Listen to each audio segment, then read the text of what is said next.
Yeah. This is Geek Therapy Radio. What are we waiting for?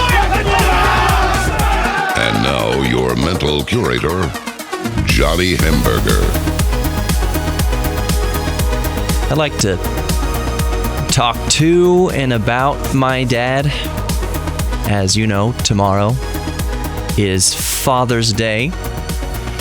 That is, if you're listening to this broadcast on Saturday, June 15th. So, talk to my dad a little bit, because the last half of this segment, I'm going to play a song for him, no matter where he is in the universe. Radio waves travel, and hopefully he might pick up this broadcast wherever he is and be able to hear one of his, I don't want to say favorite songs, but most meaningful. As I've mentioned many times on the show, it is not lost on me the beautiful fact that electromagnetic waves from the broadcast permeate to the edges of the universe, so that no matter where my dad is, he can tune in. He could tune into the broadcast if he tunes into 950 kilohertz on the AM band. One day it'll get to him. What was I going to say? One of the last, and this all makes sense when I play the song, but one of the last, let me start this way, sorry. There's just so much in my head. There's only 2 times in my life that I've seen my father cry. I don't know if anyone else has. I'm assume other family members probably have, but I've seen him broken twice. He got teary-eyed the first time the Red Sox won the World Series in 2004. But I mean, I feel like I'm a part of a privileged few in my family to see my dad broken and weeping. And that is one reason. My dad was a very complicated man. Each of his sons have a very complicated relationship with him. But to see your father broken meant that he was a human being underneath there. I knew there was a human being underneath there. He was so Alan Hamburger, and that means anything to anybody, depending on who you ask. But to see him broken was profound. One time during a very hard time in life, later in his life, and the first time several years before that after the funeral of my cousin Kelly. So driving home from that funeral was the first time I saw my dad broken, and it was during the song that I'm about to play. And one of the last concerts my dad and I ever went to was Eric Clapton, which is why I've chosen Eric Clapton here. We loved Clapton. We've seen Clapton so many times, but one of the last concerts we've seen together on Earth was Eric Clapton at the Toyota Center. So I thought it very fitting to play Tears in Heaven. And Tears in Heaven is a song that I can't listen to lightly. It always destroys me. And it's because one of the times, first time I heard it, it was seeing my dad broken. So let's just play Tears in Heaven for Pops. I love you, Pops, wherever you are. Would you know my name if I saw you in heaven? Would it be the same if I saw you in heaven? I must be strong.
More Geek Therapy Radio coming up.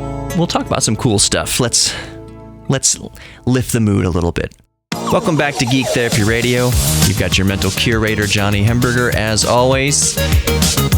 Real quick about the last segment. My dad, Eric Clapton, was one of his all-time favorite musicians.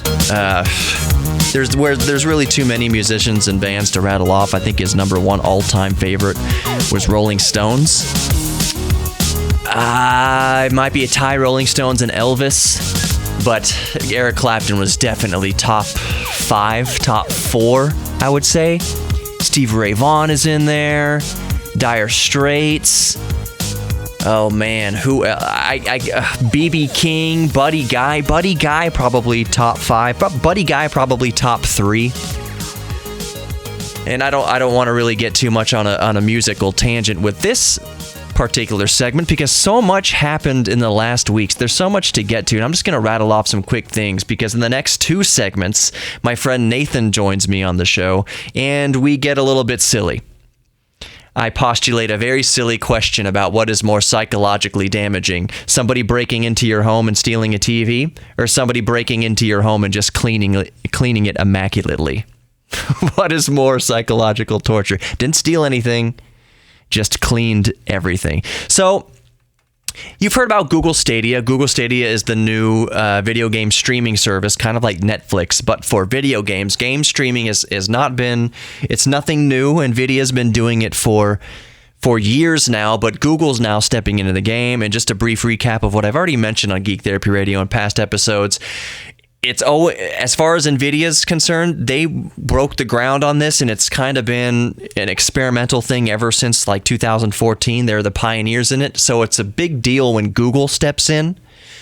A company as big as Google says we'll take the torch from here, basically. Not that NVIDIA is going to stop necessarily, but if for one thing, it creates more competition in that game streaming market. It pushes the technology forward.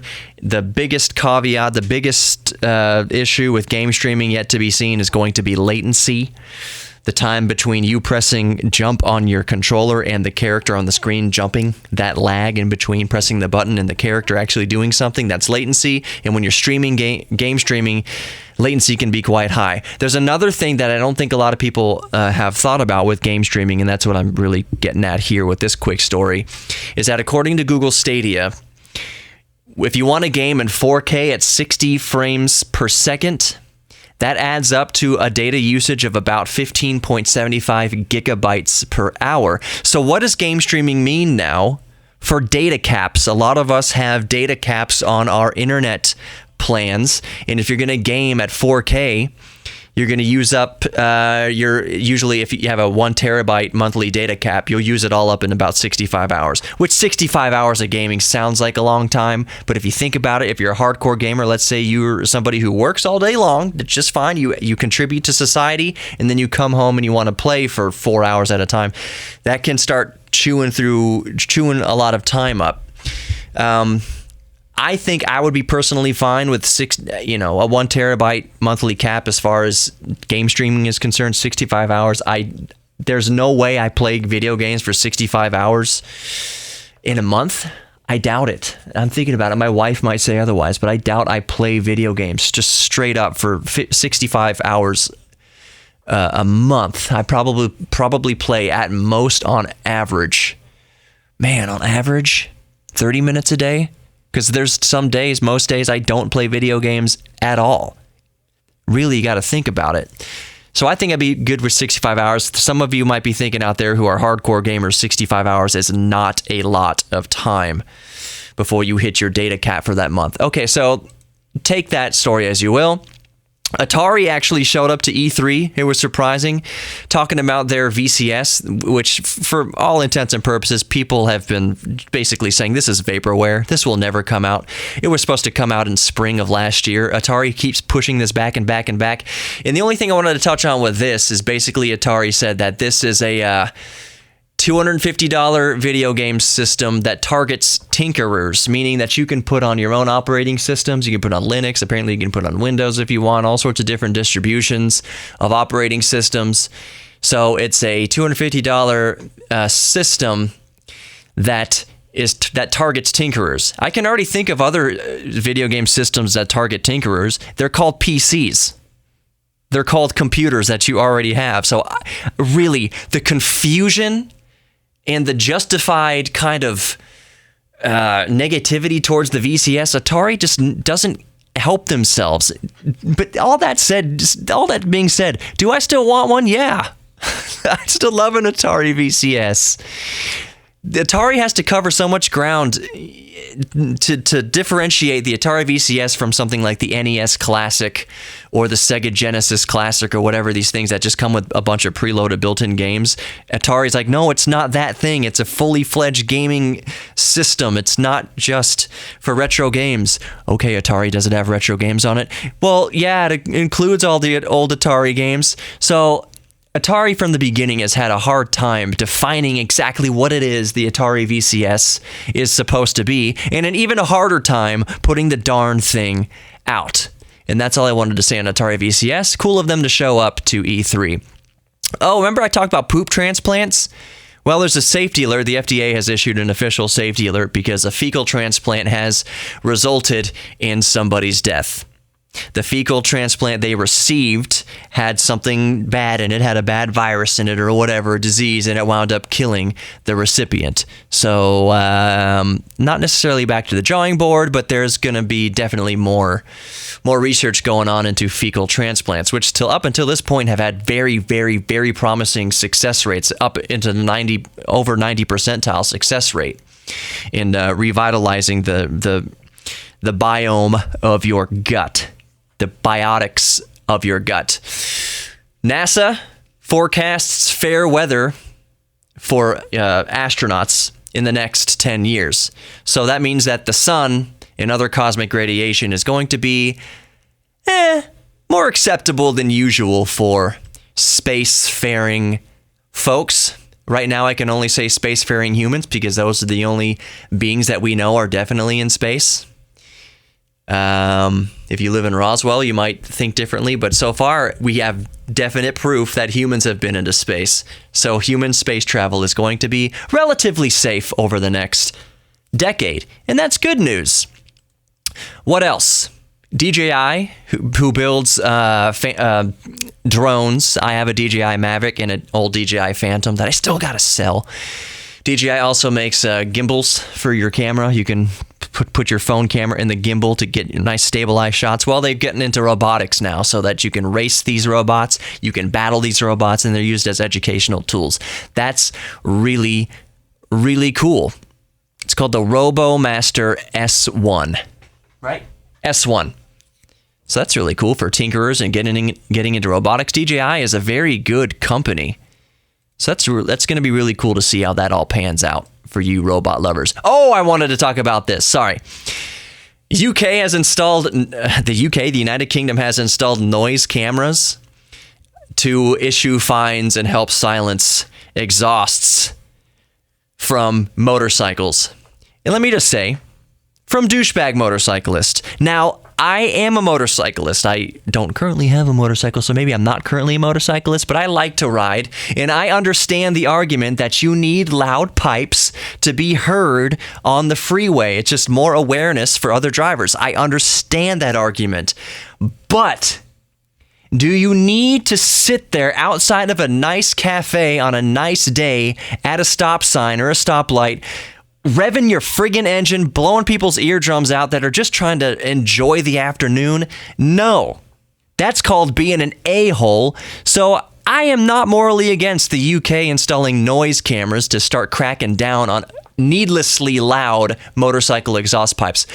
200 horsepower Honda lawnmower has officially gotten into the record books, achieving a 0 to 100 in just over 6 seconds and an official top speed of 150.99 miles per hour. And it still cuts grass. To be eligible for this, for the world record of fastest lawnmower, it still had to be able to cut grass, which it did, and it demonstrated. And the female driver, and I only mention that because that's That's not typical in motor racing, even though it's becoming very welcomed more and more these days. Female driver set that record. What was her name? Jess Hawkins. Sorry about that. Let's talk to Nathan in the next 2 segments. Strap in. Welcome back to Geek Therapy Radio, because this for sure isn't the first segment, because I'm not sure that this will ever air, so if it does air, it's going to be one of the middle segments. I am Johnny Hamburger, your mental curator, as you always know, and back on the show, I've got Nathan. Say hi, Nathan. How's it going? All right, so I've had this idea that I might want Nathan on the show more regularly. We are in his backyard right now, by the way. If you can hear the leaves rustling, it's kind of ASMR. A little bit. Do you know what ASMR is? No, why don't you explain it? Autosensory, whatever. It just means like motivated. Okay, regurgitation. Let's just move past it. The leaves in the background are very nice. They are. So Nate and I are out here celebrating the soon-to-be birth, the upcoming birth of his newest son, of my newest child. We're bringing another child into the world against doctors' orders. Against scientist orders, against the New World Order's orders. We did the science. We put liquid paper on a bee. Nathan, we decided to do it anyway. That is the most disgusting innuendo. Okay, so when Nathan and I are on the radio, our safe word is Guatemala. So if I think that Nathan's getting too far off the rails, I'm gonna yell Guatemala, and that means derail, stop. Let's switch gears so that I don't get thrown off the air. Yeah. Well, yeah. You know, everyone has to have a safe word. The safe word. Ours is Guatemala. So one of my best friends, Nathan, and I do have a safe word. We do. I don't know if you and your spouse, listener, has a safe word, but ours is Guatemala as far as the FCC is concerned. It's actually a word we decided to choose because it's very purposeful. You know, you can't just accidentally say Guatemala in a conversation. You're not going to accidentally, stop the whole thing. Yeah. It's definitely on purpose, so I like it. So, yeah, if we're talking about... Nathan's phone's going up. If we're talking about Amazon delivery drones or something and I start screaming Guatemala, it definitely means that we're going way off the rails and we're protecting ourselves. All right, I don't want to get too derailed on the safe word. Yeah. So there's a question. There's hang on. Okay. Before you go on, there's nothing wrong with Guatemala. It's your show. It's nothing wrong with Guatemala whatsoever. Oh, no. It's just a word that we think that definitely would be on purpose to say, and that is the point of saying the word, and that the intention is known among all parties within the discussion, and everyone knows where they stand when they hear the word Guatemala. Okay, which includes you, listener, which is why we're telling you Guatemala is the safe word. And the reason I thought of it, actually, and we're chewing up 3 minutes into here, is that Guatemalan coffee beans are just... They're all the rage. Extraordinary. They are wonderful. They're robust. They're colorful. Guatemala. Okay, so the question I wanted to poise, and what we poised off air as we enjoy our cigars to celebrate Mason's eventual birth. And Monica, his wife, actually has a belly that's surprisingly, and radically, well, radically, it's not the better word. It's larger than yours. It's now. larger than my gut. Yeah. And the beginning, my gut superseded. When you got married a few months ago, it was definitely not. It was definitely not. Anyway, okay. I digress. All right, Nathan digresses. Let's poise this question. We were talking about someone breaks into your house. You have a burglary. I know probably a lot of you listening right now have had the unfortunate experience of somebody burglarizing your house, your apartment, and they steal your TV, they steal your computer, your laptop, your iPad, whatever. All the guns, all the normal stuff. Jewelry. Guns, especially for Texas, jewelry. So they've stolen your AK, they've stolen your wristwatch, they've stolen your wife's necklace, her diamond earrings, whatever. That's normal. So here's the question I pose. What if maybe they stole your computer, your RTX 2080 Ti, your gaming computer. Your dirty laundry. Well, okay, we're getting ahead of ourselves. What if someone busts in your house? You come home, your front door is battered in. Yeah, classic situation, right? Classic. Your Your door windows. jamb is broken. Your door's cracked half open. You come up to your front door to go inside, and it's like open, and you're like, "Oh, geez, what do I do here?" Yeah, you may not even step inside because Maybe what not. if the Call burglar the police. is already inside? Your windows busted out, whatever. Okay, so you make your way into the house with the police or otherwise. Right. Maybe you just The scene walked is in. safe. Maybe you have your concealed carry and you walk in your house ready to clear it. You're ready to John Wick this guy. Yes, but what you find is nothing is stolen. Nothing is stolen. But, and this is a story that came out a few weeks ago. Let me back up just a second. You need to preface it. Let me preface it. There was a story recently where a homeowner came home and he found that his house was immaculately cleaned. And organized. Even behind the toilet seat. You know, husbands, we don't... Under the lid. Under the lid. Husbands don't normally go under the lid or back behind with the hinge. I know better than to look under the lid. Yeah, Nathan knows what he puts back there. So, you come home and behind the toilet lid is cleaned. Your linens are cleaned. Your bed is made. Your clothes are folded and in the drawer. Listen to the cicada. We are definitely in Texas right now, in South Houston. Texas. But your house is immaculately clean, like a cleaning service had come in and you'd paid them $500 to just, you know, Deep clean make. that thing. You could eat off your toilet bowl. You can put sushi in your toilet water and eat it. It's that clean. That is clean. So someone busted in your house, which happened to somebody recently. Somebody broke into your home and cleaned your entire place immaculately. The question is, what would make you feel more violated? Would you feel more violated if you came home and someone broke into your home and stole your 4K TV, stole your gaming computer, stole all your art supplies, stole whatever, your laptop, your iPad, anything, whatever your hobby is, whatever your geek thing is, they stole it? Or would you feel more violated if someone came in and cleaned your house? They left everything, but they cleaned your house. So I'm going to leave it up to Nathan. What are your first thoughts if you came home right now? If I came home and, you know, my 4K TV in my living room was still where it sat, you know, where I put it. They DVR'd your favorite show. They DVR'd they made sure to make sure they got, you know, all of the Game of Thrones episodes on DVR were captured, that wasn't messed up. But when I went upstairs to check to see if, like, my watches were gone or my watch jewelry were gone, but then I noticed, you know, they had taken the time to organize my dresser drawers and they color-coded my underwear, not only in color but in size, but with brand. You know, they put all my Ralph Laurens in together. They were facing like... You don't have Ralph Lauren. Oh, I've got Ralph Laurens. You've got Walmart I don't whitey wear tighties. them often, you know, special occasions when the missus wants me to look nice. That's why she's pregnant. No, that's true, but... Guatemala. We digress. But if they were, you know, label up, you know, everything's label up, you know, nice, color-coded. And then they took the time to kind of evaluate the age of the underwear, because, you know, I'm not an individual that just tosses out underwear on a whim. You know, I like especially when they're worn in and they're nice. Yes. You know, man. Wives don't get it. There's holes in your undies. We could go off on age of underwear for an hour. The back is blown out.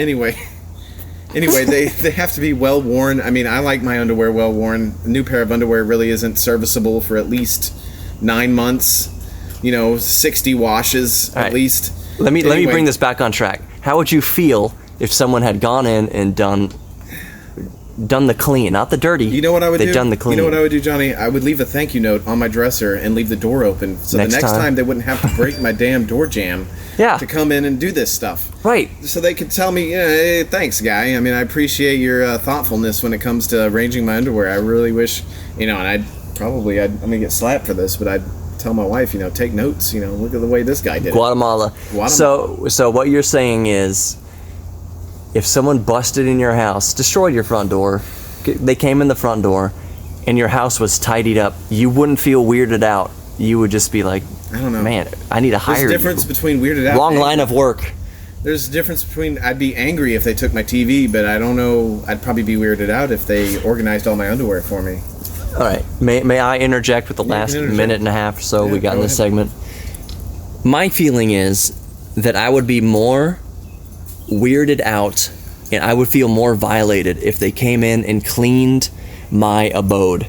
I would feel more violated in that act, because if someone breaks into your home, you would assume it would be natural to find your TV missing and everything. That would make you could process that in your brain. Jewelry. The psychological damage that would happen in your brain if you found your underwear assorted by color would be so much more damaging than finding your 4K TV gone. That's my theory. Really be able to sleep well at night, knowing that there was a guy out there who knew exactly the way my underwear was planted in my dresser. A serial organizer. Serial organizer. And he clean too. Yeah. You know what? Clean. It's 2019. We are assuming that it's a male. It could be a woman who busted in and said, "This dude's underwear." Maybe she's been denied the privilege of cleaning her own toilet. What if? Okay, oh man, I would feel so violated if she threw away my underwear with holes in it. That would piss me off. That would piss me off. I would call the police. I would want the death penalty. I need at least a 2-day discretionary time frame where I get to say goodbye to such articles of clothing that had holes in them. That's just me. Let's continue this in the next segment. More Geek Therapy Radio coming up. Thank you for joining us on this ridiculous detour. Welcome back to... Oh, let's start here. Do that again. Light that up. Yeah. Ooh. Is that butane? Oh, yeah. It's 100% butane. Oop. Oh, there it is. Okay.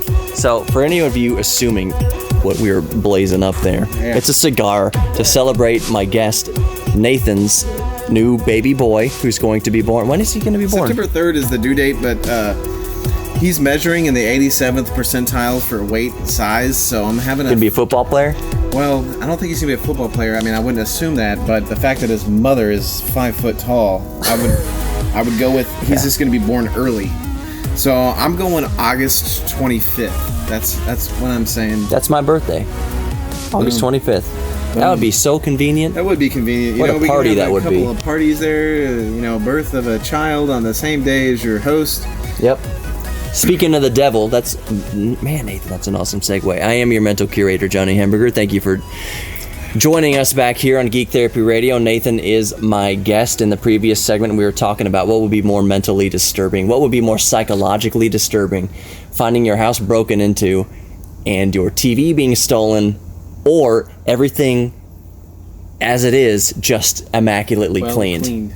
Just well cleaned. Someone busted in your house and cleaned your house. Your front door's busted open. Your door jamb is busted, but your underwear's... broke in and just air cleaned my PC and my keyboard. Yeah, they dusted it, air dusted it. And, they might have huffed it themselves. I will say that would probably be the most disturbing thing mentally if I were to sit at my computer and everything was moved a little bit. Because I can speak from experience. We had a cleaning service come in because my wife's in the nesting phase, and they did come in and clean my desk and everything, and little things were moved here and there, and I found it immensely disturbing, and I knew they were there. So I can only imagine how it would be if I wasn't aware of it, or if somebody broke in. No, you come in, someone violated your space, so you didn't pay.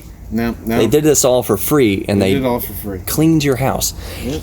That would be more mentally disturbing, psychologically disturbing to me than just steal my TV like a normal person. Just steal my crap and leave. Yeah, take my gaming PC and bounce. You don't have to clean my stuff. That's way more intimate. I'll be down at the local pawn shop looking for my stuff. It's fine.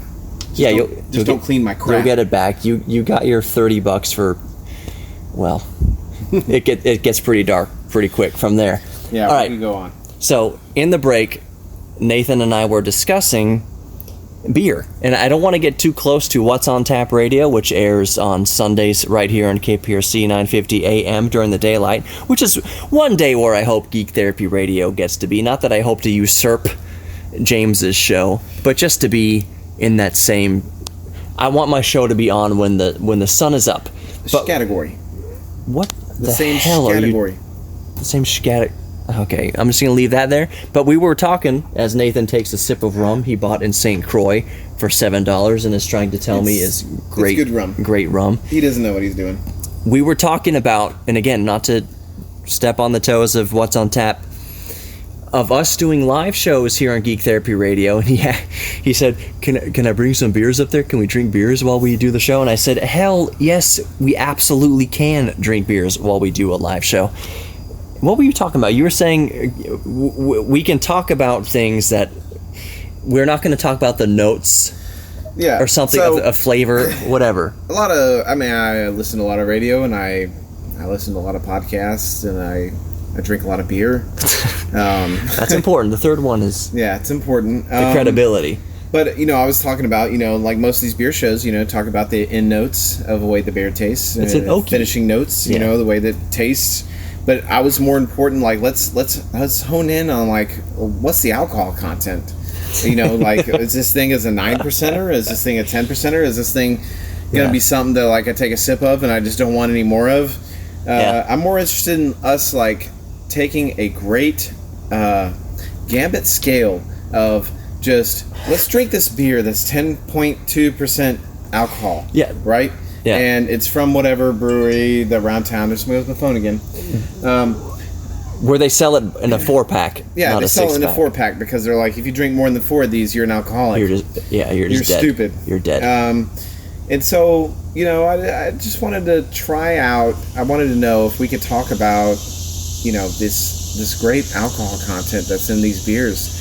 Like, that's what the listeners want, right? You guys want to know, like, hey, what is the beer that I can go get that I can just drink 2 of and I could be, feeling good. Yeah. I'm ready to mow the lawn. You know what I'm saying? Okay, so James, if you're listening, your show is crap because you're not talking about what people want to know about. I didn't say that. I definitely did not say that. Let's talk about the 11% Cobra beer, the snake bite beer, which reminds me of a story when Dan and I lived in Montrose. Daniel Snow, who's been on the show, Daniel SSS. I just let his last name out, but screw it. Guatemala.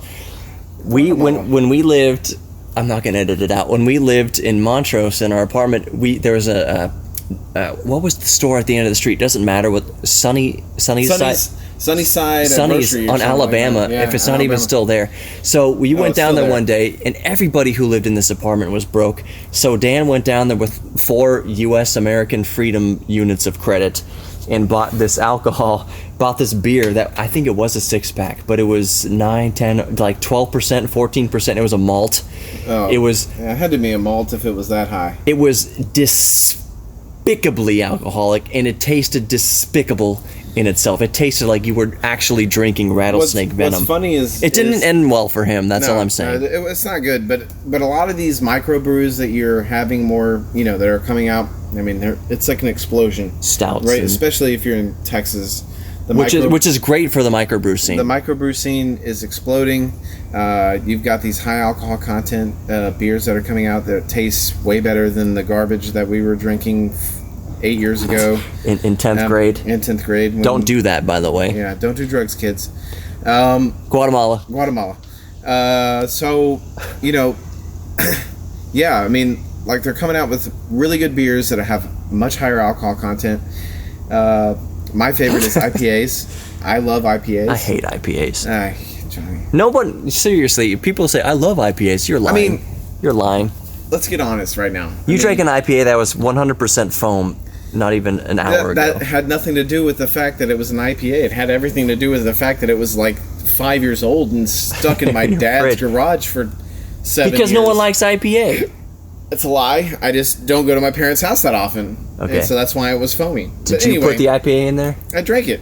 IPA. Yeah. Today he did. I did. It was 100%. He opened it. It was 100% foam. I would drink it 10 times over. I would drink it 10 times over. It was fine. So what you're saying is, regardless, if we drink beer here on Geek Therapy Radio, we aren't going to focus on the geek thing about it. The geeks who pour their heart, their blood, sweat, and tears into it to make it taste delectable. We're going to look at the can and say, what if it's not alcohol 9%, content? I'm going to throw it in the trash. We're just anything below 9% is water. This is trash. We're just going to go with something that's super strong. And we're going to sip on it, because nobody's holding a gun to your head and telling you how to drink it. You could chug it like a Miller Lite, or you could, sip it like an adult. And, here on Geek Therapy Radio, we're adults. Oh, yeah, take over, Nate. Nathan's hosting right now for the next 30 seconds at least. Yeah. Definitely. Here on Geek Therapy Radio, we're adults and we can what? We're adults and we can drink things in moderation like our parents taught us. Guatemala. So, okay, all right. Anything below 9% is water. Anything we drink here on Geek Therapy Radio is 9% or above. And please, if you're listening and you're below 21 years old, since Geek Therapy Radio is PG, take this with a grain of salt. Yeah. Take this with a chaser of salt. That we are not serious, 100% serious, that I we can are tell going to you drink 9% or above. That the age of 21 comes faster than you think. Yeah. I'm 34 years old. Not to give away my age, but... you just did. I did. Guatemala. But I remember my 21st birthday when the clock struck midnight and I was 21. I went to our neighborhood watering hole with a few gents. Who probably didn't have my best intentions at their forefront of their mind. And, we had a good time. And I ended up tackling some for sale signs, out front of some houses on the way home. And driving his car through the village sign. Trailer that's Village, fine. you drove your car. Honda Odysseys are great for doing that kind of thing. Oh, you didn't skip a beat, you just kept going. It's not a hit and run if it's not in somebody else's car. Those sliding doors don't close when you're driving, by the way. On my 18th birthday, Nathan was 17 or 16. He wanted me to buy him nudie mags and cigarettes, and I refused to. Thank you for listening to Geek Therapy Radio this week. Subscribe to the podcast, the YouTube channel. Nathan, thanks for being on. Real quick, one thing. Yep. That's it.